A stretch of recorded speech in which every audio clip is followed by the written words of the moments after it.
I also join you to greet the chairperson and the commissioners on your appointment and formal assumption of office.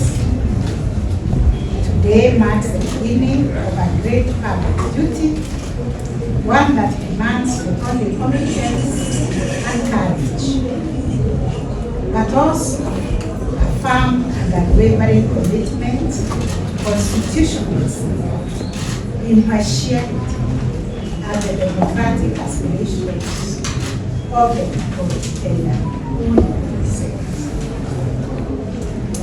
This swearing ceremony is not just about fulfillment of a legal requirement, though through the administration of an oath.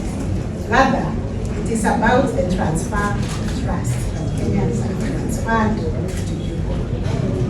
In you now resides the solemn responsibility to safeguard one of the most sacred rights in our Constitution, the right of every Kenyan to participate in free, fair, and credible elections, as enshrined in Article 8 of the Constitution.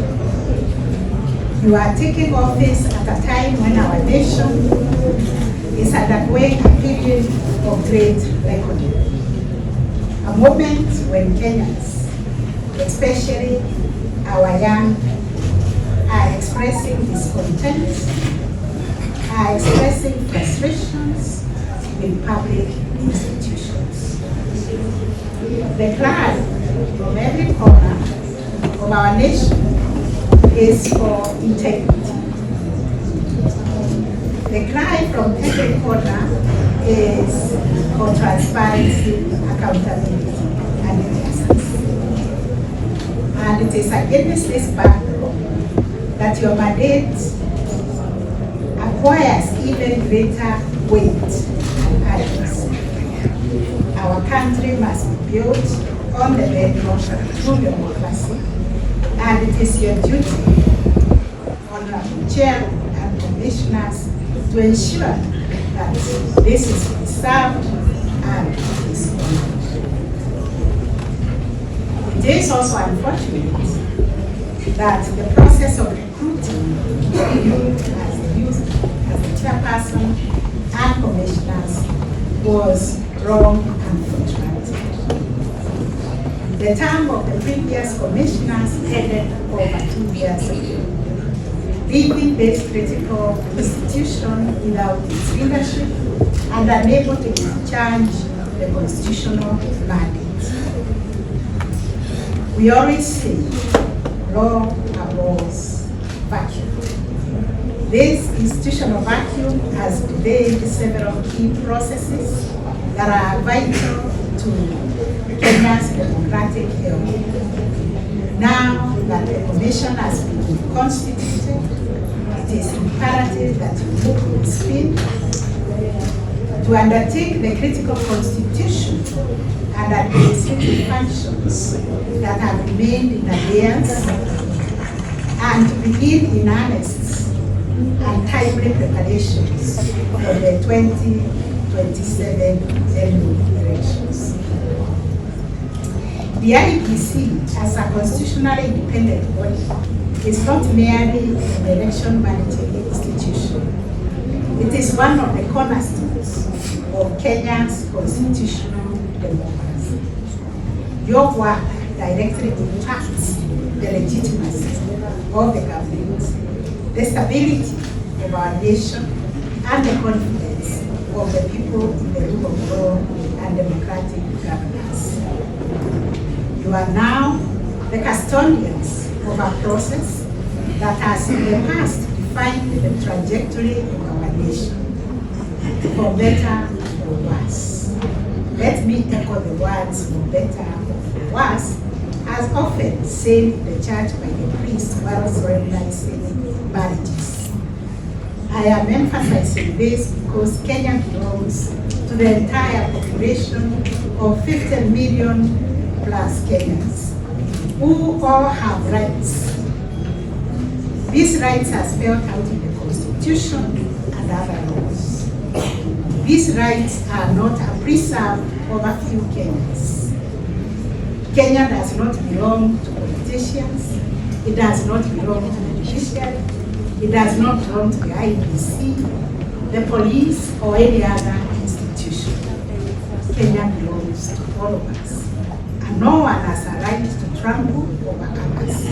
Each one of us, despite our rank or office, we hold only one vote.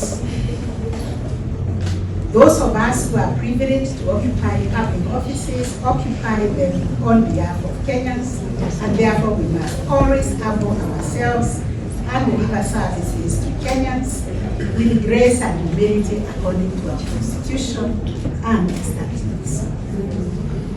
And for us Kenyans and all of us, whatever is not working, notwithstanding the pain or difficulty in fixing it, whatever you will find not working and serving Kenyans properly at the IEBC, you must confront it and you must fix it. This is why you have been given the mandate. Let me also mention Kenya's painful history of disputed elections, cycles of violence and loss of life and property, which is a stark reminder that elections are not just political events. It is not just an event. They are national security. Whatever you're doing, you must always think about national security. You must think about the economic of this country and the human rights issues behind every Kenyan who is entitled to free and fair, credible elections.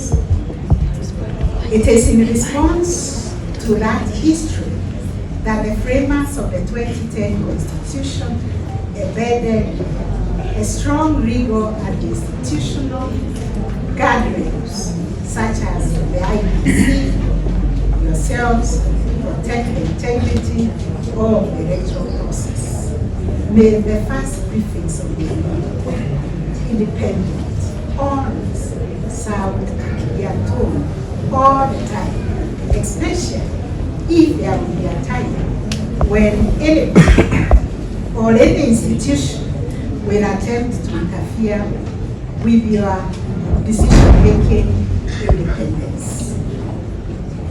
In this respect, I'm happy to share with you my own experience about my railroad, which I call the shield and defender. It has always been at 161 of the Constitution. It says the judiciary is independent and in our decision making, we are not subject to anybody or any institution. And anybody trying to interfere with our decision making, anybody who has sworn to defend the Constitution will obviously be attempting to violate their own of office and also the own of office of the electoral commissioners. So the prefix independence is very, very important for you as you move on to the charge-based local duty. You must therefore ensure that every decision, every action, every process is signed over and adheres strictly to constitutional principles, fair, free, transparent, and accountable elections. The law requires, and the people of Kenya demand, that the Commission be and be seen to be independent, impartial, neutral, efficient, and efficient. Let me also be candid. In the eyes of many Kenyans today, trust in public institutions has been waning, unfortunately. There is a pervasive perception that public institutions have become detached from the needs and values of the people. There is undoubtedly a great deal of public trust deficit, especially between the government and the citizen, which requires serious engagement for us to do.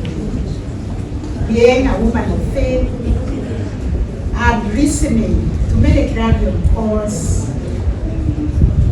I agree that 2025 in Kenya is the year of rebuilding our country, and it's also the year of repairing the breach. The greatest aspect of rebuilding for me is the broken relationships of trust between the people and the institutions of government. The people must trust the people in government who serve them. We in the judiciary under the National Council of the Administration of Justice, that IEBC is also a critical member, we have taken the challenge to see how we can reach out to the people we serve and ask them, where have we gone wrong? How can we serve them better? How can we build trust? And how can we work together? We are doing this through the court users committees, and I believe we will also undertake civic education in a manner that will build the public trust during this year for the gradual of rebuilding our nation and repairing the breaches that have happened. Because deficit of trust poses a real danger to our democracy, to our national cohesion and our constitutional order.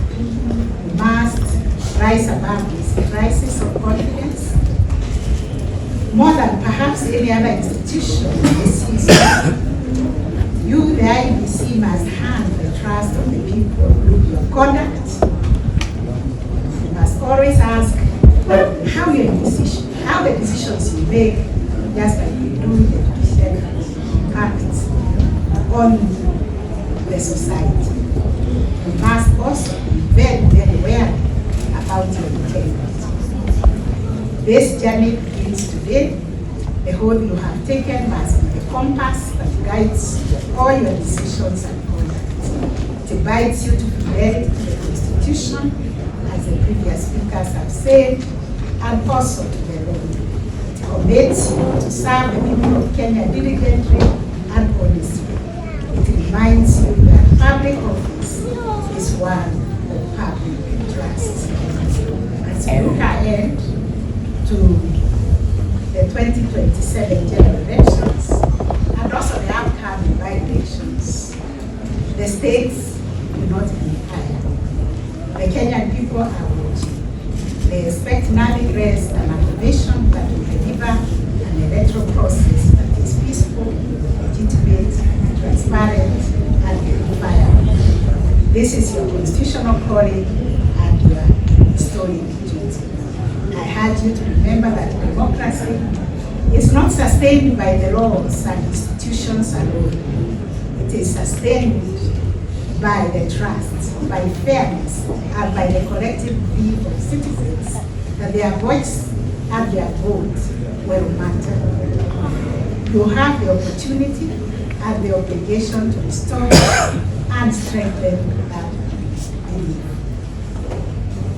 I take this opportunity on behalf of the judiciary, the National Council of the Administration of Justice, to wish you wisdom, courage, and integrity as you undertake this sacred mandate. We will stand ready to support you, to uphold the rule of law, and we urge you to do your part in defending our Constitution and nurturing our democratic journey.